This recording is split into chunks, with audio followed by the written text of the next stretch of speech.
চমতি শান কোন রকম চিহ্ন চিহ্ন না থাকে। ওর এইভাবে মাইরা ফেলা কি খুব জরুরি ছিল সেলিম? একটু ভয় দেখাইলেই তো কাজ হয়ে যেত।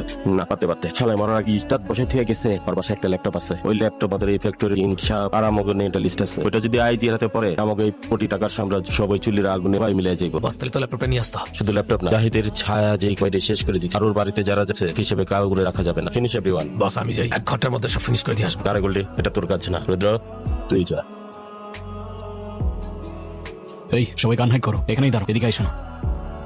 তুমি একা একা কি করছো এখানে? আমার রাস্তা চলছে না, একটা তুফান আসছিল জন্য পালিয়েছে। আমার একটা সাহসী ক্যাপ্টেন, যে আমার ক্যাপ্টেন হবে। Captain? Yellow K captain, I like captain. তুমি চাইলে তুমি আমাকে ক্যাপ্টেন বলতেই পারো, বাট তোমার নাম কি? আমার নাম মাহি। যে আমার বাবা বন্ধু বলে আমার বাবাকে নিয়ে আস। আমার বাবা কখন গেল, এখন আস না, বাবার কথা মনে পড়ল। মাহি, তোমার বাসায় কে কে আছে? আমার মাকেও নেই। মাহি, তোর বাবা আসছে? তোর বাবাকে আজকে বাসাতেই ঢুকতে দিব না। কোনো খোঁজ খবর নেই, কে ওর একদিন কে আমার একদিন। 6টা বছর হইছি।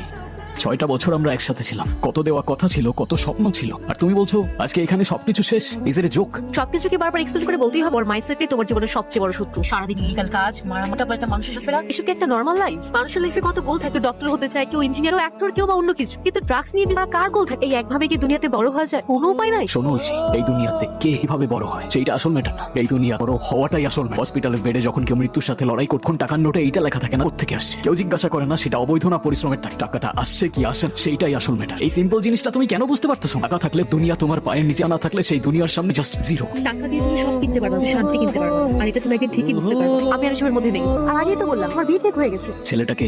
পুলিশ অফিসার, বাবার পছন্দ করা ছিল। শুধু বাবার পছন্দের? আমার পছন্দের কেন? তাতে তোমার কোনো সমস্যা? না, তাহলে তো হয়েই গেল। যাও, তুমি তোমার আপনজনদের নিয়ে খুব ভালো থাকো। কেমন আছো? আমি ভালো আছি রুদ্র, খুব ভালো আছি। ও আমার অনেক যত্ন করে, সম্মান করে, কিন্তু গতকাল কোনো খোঁজ খবর পাচ্ছি না। ওর ফোনটাও বন্ধ। আচ্ছা যাই হোক, তোমার কি খবর? কেমন আছো তুমি? আমি আছি, বলেছিলাম বেঁচে থাকবো, বেঁচে আছি।